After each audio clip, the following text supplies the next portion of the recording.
여러분 안녕하십니까? 장애인 인식 개선 강좌를 맡은 최규붕이라고 합니다. 저는 어렸을 때부터 시력이 나빴지만 12살과 19살 때 시력을 완전히 잃은 시각장애인으로서 시각장애 학교를 다니기도 했고 또 교원으로서 활동하다가 33년 6개월 재직을 마치고 교장으로 은퇴를 했습니다. 이 시간 여러분에게 얼마나 거리를 좁히는 그런 시간이 될지는 모르겠습니다. 그러나 부족한 저의 말을 유심히 들어주시고 우리가 더불어 사는 사회를 만들어 나가는데 여러분과 같이 함께 했으면 좋겠습니다. 여러분은 혹시 평화라는 단어에 대해서 깊이 생각해 보신 적이 있으신가요? 보통 평화는 전쟁이 없는 상태라고 얘기하고 있죠. 그런데 한편 더 깊이 생각해 보면 평화는 차별이 없는 사회라고 저는 생각해 봅니다. 지위고와 관계없이 서로 차별 없이 평등하게 조화로운 사회를 이루어 나가는 그것이 진정한 평화가 아닌가 싶습니다. 그럼 먼저 장애의 개념에 대해서 말씀드리겠습니다. 장애는 신체적, 정신적 기능 손실로 인해서 오랜 기간 동안 일상생활이나 사회생활 또는 직업생활에 상당한 제약을 받는 경우를 뜻한다고 합니다. 장애는 시력이 좋다, 나쁘다, 키가 크다, 작다, 성격이 내성적이다, 활발하다처럼 장애도 한 개인이 갖고 있는 수많은 특성 중에 하나일 뿐인 것입니다. 다른 나라에서는 최근 장애인을 표현할 때 장애에 초점을 둔 The disabled가 아니라 사람을 기본으로 하는 person with disability라는 용어를 사용하고 있습니다. 장애는 그 자체를 강조하기보다는 사람을 우선으로 해야 한다는 철학이 담긴 표현이 아닐까 합니다. 그러면 장애인의 정의에 대해서 들어가 보겠습니다. 장애인의 정의는 시대와 사회에 따라 다양하게 해석될 수 있습니다. 이러한 정의는 사회적 인식을 형성해서 장애인의 생활이 많은 영향을 줍니다. 미성숙한 사회 여건 속에서는 경미한 장애도 큰 고난이 되지만 사회의 태도가 긍정적인 경우에는 심한 장애도 삶에 별 문제가 되지 않을 수 있습니다. 간혹 장애우라는 용어도 쓰고 있습니다만 이는 바람직한 표현이 아니기 때문에 쓰지 말아야 합니다. 왜냐하면 주체성이 결여된 객체적 존재, 즉 도움이나 동정의 대상으로 인식될 수 있고 장애인과 비장애인 간의 연령적 관계를 무시한 표현이기 때문입니다. 세계보건기구의 장애인 정의는 선천적, 후천적으로 신체, 정신적 능력이 결함이 발생해 스스로 생활을 영위할 필요 조건을 전혀 갖출 수 없거나 부분적으로 갖출 수 없는 모든 사람으로 정의하고 있습니다.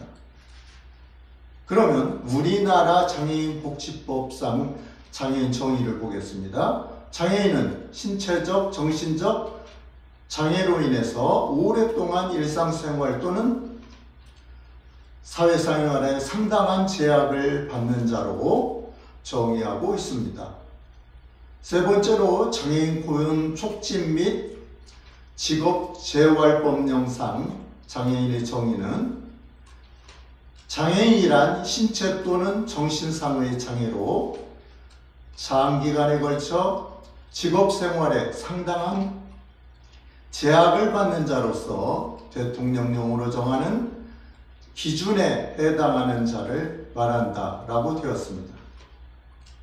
중증 장애인이란 장애인 중 근로 능력이 현저하게 상실된 자로서 대통령령으로 정하는 기준에 해당하는 자를 말한다 라고 되어 있습니다.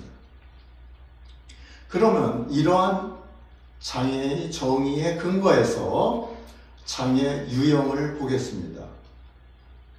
장애 유형은 크게 신체 장애와 정신 장애로 구분합니다. 신체 장애는 팔, 다리, 얼굴과 같이 외부 기관의 장애가 있는 경우와 신장, 심장 등 내부 기관의 장애가 있는 경우로 나누어집니다. 정신적 장애는 지능이나 사회 성숙 발달에 어려움이 있는 지적 자폐성 장애와 조현병 등을 포함하는 정신장애로 구분합니다. 장애 개념은 시대에 따라 달리 해석될 수 있습니다. 우리나라의 장애 유형은 처음에 5개 유형으로 구분했었습니다만은 현재는 15유형으로 확대되었습니다. 또한 나라마다 장애인 범위가 달라서 어떤 나라는 알코올 남용, 에이즈와 같은 질병도 장애에 포함하고 있습니다. 우리나라 15개의 장애 유형을 열거해 보겠습니다. 첫째, 지체장애입니다. 이 지체장애는 신체적 구조나 기능상의 많은 유형 때문에 다양한 세부 분류가 있습니다. 그 다음 뇌병변 장애, 과거에는 뇌성마비라고 했던 것을 고쳐 쓰게 됐습니다. 그 다음 시각장애, 과거에는 또 그보다 옛날에는 소경, 봉사, 장님 이런 용어를 썼습니다만은 지금은 모두 시각장애로 표현하고 있습니다. 그 다음 청각장애, 그 다음 언어장애, 안면장애, 신장장애, 심장장애, 호흡기장애, 간장애, 장루, 요루장애, 그 다음 뇌전증 장애, 과거에는 간질이라고 안 좋은 표현이 있었습니다만은 요새는 뇌전증 장애로 고쳐 부르게 되었습니다. 그 다음 지적장애, 지적장애도 역시 과거에는 정신박약, 정신지체 이런 용어를 썼던 것을 지적 장애로 하겠습니다.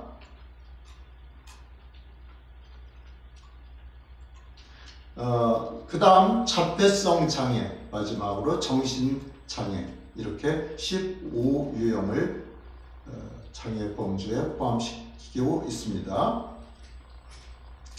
그 다음 이러한 장애 개념을 모두 구체적으로 말씀드릴 수는 없고 짧은 시간이기 때문에 시각장애를 중심으로 좀 한 걸음 들어가 보겠습니다.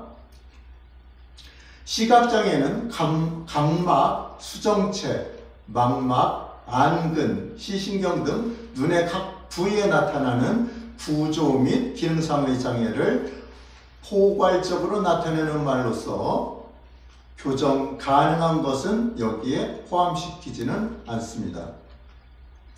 시각장애는 시력, 비주얼 에큐이티의 감소 정도, 시야, 비주얼 필드의 제한 정도, 색시, 칼라 비전의 소생 정도와 앙근의 운동 불균형에 의한 시기능의 정도 등을 중거로 해서 결정하게 됩니다.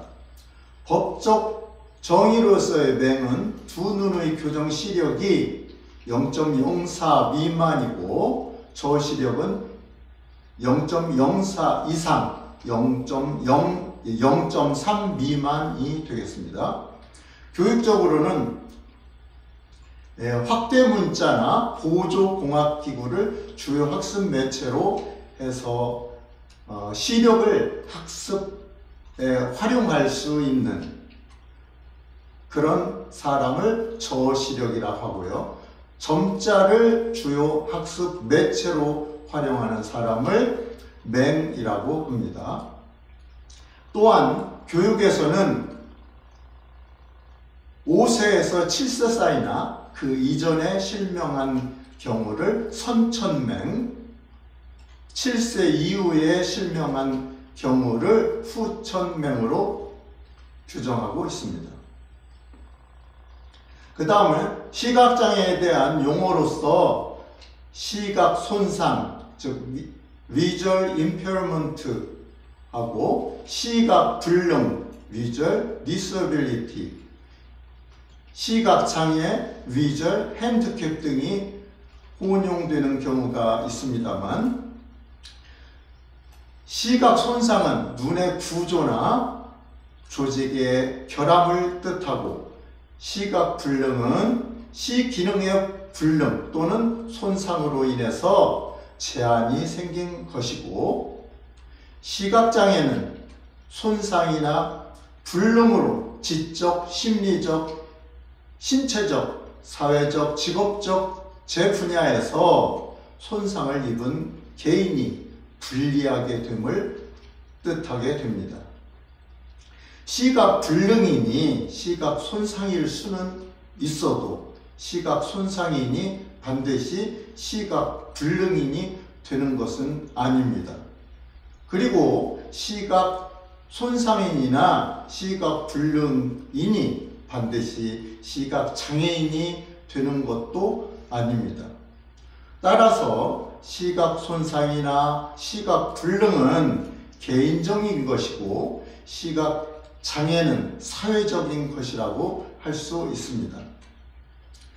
손상으로 인한 불능은 시간과 공간을 초월해서 개인에게 존재하지만 장애는 시대와 사회, 문화의 발전 정도에 따라서 달라질 수도 있다는 것이죠. 그러면 시각장애의 심리적 특성을 보겠습니다. 먼저 시각장애인의 출현을 한번 생각해 보죠. 과거에는 선천적 시각장애인과 유아기 시각장애인 출현이 매우 비율이 높았었지만 현재는 청장년 노인기의 성인 시각장애인이 비율이 훨씬 압도적으로 높아져 가고 있습니다. 이 말은 시각장애인을 단순히 하나로 묶어서 볼 수 없다는 뜻이죠. 시각장애인의 심리적 특성은 시각장애의 원인, 정도, 시기에 따라 그 영향이 다르기 때문에 이러한 요인을 고려해서 시각장애인이 개인에게 적용되어야 한다는 것입니다. 따라서 시각장애인이 일률적으로 같은 심리적 특성을 가졌다고 보는 것은 큰 잘못이라 할 수 있습니다. 시각장애인이 성격 부적응을 유발하는 것이 있다면 그 원인은 시각장애 그 자체에서 비롯된 것이 아니라 시각장애에 대한 부정적인 사회적 태도에 의한 것으로 보아야 하는 것입니다. 이에 대해 미국의 실론은 시각장애인들에 대한 비장애인들의 태도를 7가지로 분석해서 말했습니다. 먼저 첫째, 접촉 시 긴장감입니다. 맹인을 처음 만났을 때 어떻게 해야 할지 모르기 때문에 긴장감을 느낀다는 것입니다. 두 번째, 친교의 거부입니다. 자신이 맹인과 친교를 거부하는 것은 물론이고 맹인과 친구 관계를 맺고 있는 사람 또는 특히 가족 관계를 맺고 있는 사람을 비정상적이라고 추정하는 것이죠. 세 번째로 일반화된 거부입니다. 맹인에 대한 어떠한 지식도 없으면서 통합을 반대하고 분리를 주장하는 태도입니다. 가끔 신문지상에서 나오는 특수학교나 장애인 시설을 짓는 데 있어서 지역 주민들이 반대하는 경우가 한 예라고 할 수 있겠죠. 네 번째로 권위주의적 미덕입니다. 실명 때문에 맹인은 이상한 성격을 가졌거나 어느 분야에서는 천재적인 재능이나 마력을 가졌다고 믿는 태도입니다. 여러분 저를 보시고 이상한 성격의 소유자일까? 천재적 능력을 가지고 있을까 하는 생각에 들지 않으시죠? 자, 다섯 번째, 정서적 결과의 추론입니다. 맹인의 성격은 좋지 않다고 보고 맹인은 우울하고 동정을 바라며 심술궂고 예민하다는 그런 생각이 이런 정서적 결과의 추론인 것입니다. 여섯 번째로 불행과의 동일시입니다. 실명을 죄나 처벌과 동일시하는 왜곡된 태도입니다. 마지막 일곱 번째로 기능적 제한성입니다. 맹인은 기능적 제한성을 갖고 있어서 훌륭한 부모, 남편, 아내, 전문적인 직업인이 될 수 없다고 믿는 태도입니다. 물론 사회 시스템이 아직 부족해서, 복지제도가 부족해서 장애인이나 시각장애인이 능력을 충분히 발휘하지 못하는 경우는 있겠지만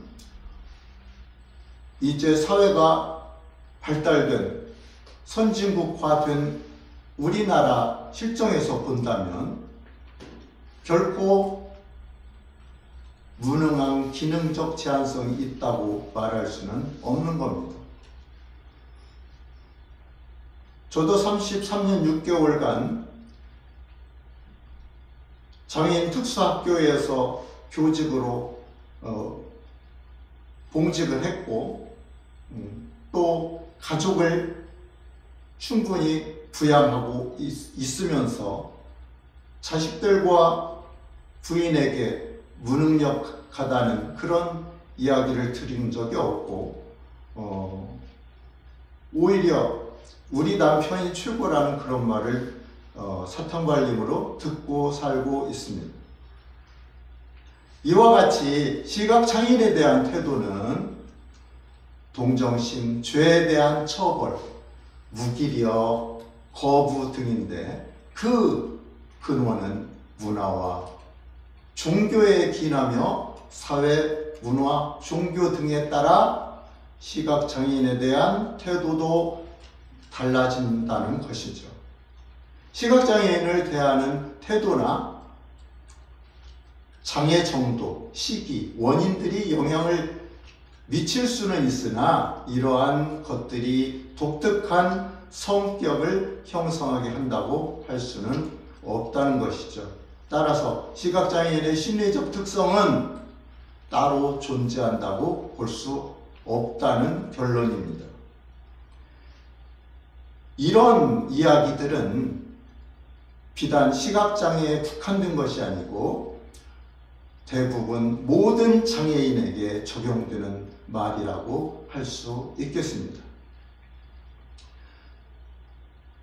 점차 도시와 기계와 아파트 문화의 확대 등으로 개인주의와 이기주의가 점점 심화 팽배해가는 상황에서 내 이웃에 무관심하고 자주 스치는 마을 주민을 모르는 척하고 연령 집단 간에 벽을 쌓고 지역 사회 간에 담을 쌓고 빈부 격차를 신분의 차이로 인식해 가는 현실에서 장애인과 비장애인이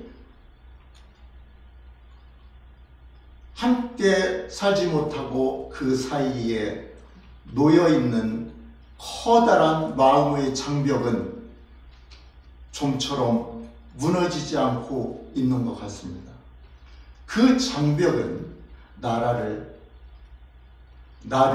가치 있고 소중하게 여기는 마음, 내 모든 이웃도 그러한 존재이기에 관심과 사랑으로 수용하는 마음, 국가사회가 하나의 공동체라는 깊은 인식이 이루어지고 그 속에서 내가 인간답게 살 수 있는 사회적 혜택을 받는 그런 혜택을 부지불식간에 받고 있다는 깨달음이 있어야만 비로소 무너질 수 있지 않을까 생각합니다. 사회에 기여하는 일은 힘들고 거창한 봉사나 헌신만이 아닙니다. 서로의 차이를 당연히 인식하고 내 주변의 이웃들의 관심을 갖고 먼저 다가가서 편견 없이 대하는 열린 마음과 실천만으로도 이 폐쇄적 사회를 열린 사회, 평화로운 공동체를 만드는데 크게 공헌하는 길이 될 것이라고 저는 생각해 봅니다.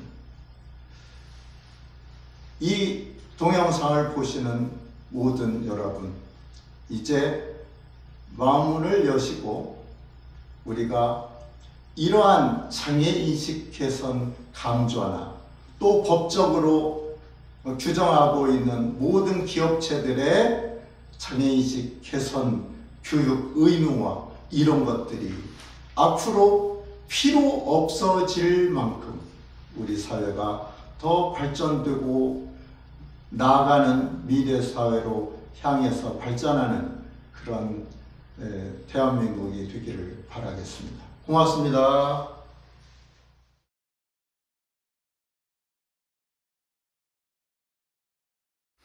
여러분, 길을 가거나 공공장소에서 시각장애인을 만나신 적이 있죠? 시각장애인을 만났을 때 어떻게 안내해야 되는지 도움을 줘야 되는지 몰라서 당황하신 적이 있을 겁니다. 지금부터 저하고 시각장애인을 만났을 때 함께하는 법에 대해서 자세히 알아보겠습니다. 첫 번째로 시각장애인을 처음 만났을 때 저희는 서로 이렇게 눈인사를 하면 되지만 저희들은 안녕하세요 누구누구입니다 라고 가볍게 인사를 하면서 악수를 청해 주시면 좋습니다. 또한 시각장애인이 있는 그 공간에 가실 때에는 미리 목소리를 내면서 노크를 하고 안녕하세요 누구누구 왔습니다 라고 인사를 해주시면 공간 안에 있는 시각장애인 분들이 감지를 하고 아 누가 오셨구나 라고 이해를 할 수 있습니다. 그리고 헤어질 때도 마찬가지입니다. 저희들이 헤어질 때도 보시는 분들은 눈인사로 하면서 안녕을 할 수 있지만 시각장애인들은 것이 어렵기 때문에 같이 안녕히 가세요 아니면 다음에 또 뵙겠습니다 라는 인사와 함께 악수를 해주시면 시각장애인분들이 자연스럽게 적응할 수 있습니다. 시각장애인과 함께하는 공간에서는 출입문은 꼭 닫거나 열어 놓으셔야 됩니다. 시각장애인이 지나다닐 때 출입문이 어정쩡하게 열려 있으면 시각장애인분이 부딪힐 수 있습니다. 그래서 출입문을 꼭 닫아 놓은 상태에서 시각장애인분의 손을 손잡이에 잡아주고 시각장애인분이 문을 열고 나간 후에 문을 닫도록 해주시면 됩니다. 시각장애인과 함께 쇼핑할 경우가 있죠. 시각장애인분과 쇼핑을 할 때에는 시각장애인이 찾는 물건을 물어보신 후에 물건을 찾아서 찾으시는 물건이 여기 있습니다 라고 시각장애인분이 손에 쥐어드립니다. 그리고 거스름돈을 드릴 때에는 10,000원짜리 한 장과 5,000원짜리 한 장입니다 라는 이야기와 함께 시각장애인분이 손에 쥐어드립니다.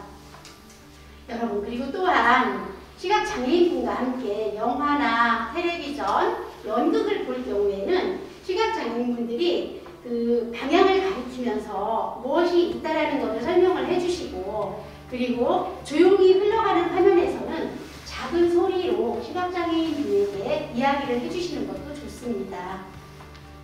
시각장애인분과 함께 식사를 할 경우에 식당에 가시면 가격표와 메뉴를 정확히 알려드립니다. 그런 다음 음식이 나왔을 때에는 시계 방향으로 안내를 해주시면 됩니다. 젓가락을 쥔 시각장애인분의 손을 잡고 북은 콩나물국이고요. 10시 방향으로는 김치가 있습니다. 그리고 1시 방향으로는 멸치조림이 있습니다 라고 상위에 있는 반찬들을 골고루 알려드리시면 시각장애인분이 식사하시는 데 많이 도움이 됩니다.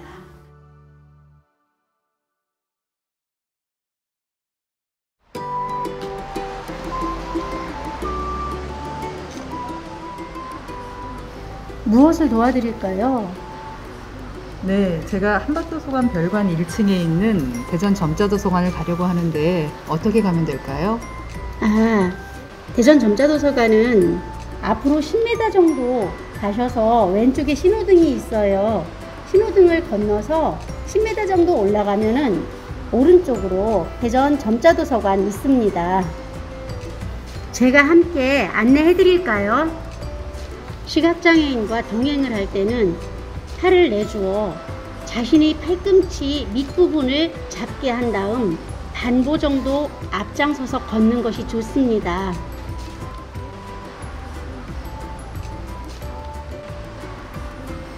횡단보도 앞에는 음향 신호기가 있습니다. 이 버튼을 누르시면 됩니다.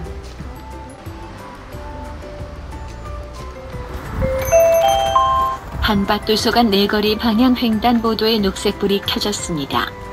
건너가도 좋습니다.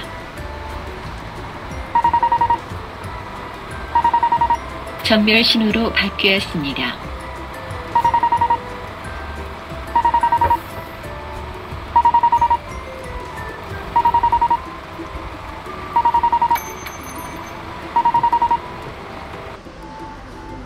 한밭도서관 정문 앞에는 시각장애인용 유도블럭이 있습니다.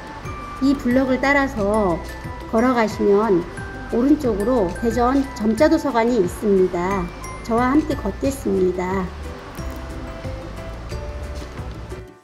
시각장애인이 지하철이나 버스를 탈 때는 손을 승강구 난간이나 문의 손잡이에 닿게 해주면 됩니다. 시각장애인이 들어오시는 시각장애인을 한 손은 난간대에 그리고 한 손은 의자에 대어줍니다.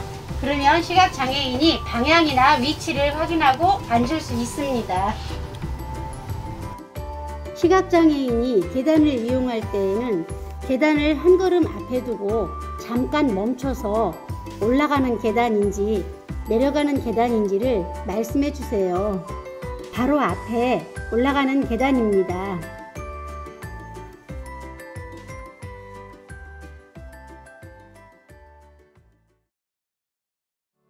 이상으로 공공장소나 길에서 시각장애인을 만났을 때 함께하는 방법에 대해서 겁니다. 여러분, 우리 대전 점자도서관에서는 시각장애인 분들과 함께할 자원봉사자를 모집합니다. 이 방송을 보시고 자원봉사에 함께 하시고자 하시는 분들은 연락을 하시면 저희들이 성실히 교육해드리고 상담해드립니다. 장애인과 비장애인은 다르지 않습니다. 불편할 뿐입니다. 장애는 또 다른 능력의 시작이라 하였습니다. 여러분, 장애인과 비장애인이 이 사회에서 함께 어우러질 때 장애인의 또 다른 능력은 시작됩니다. 감사합니다.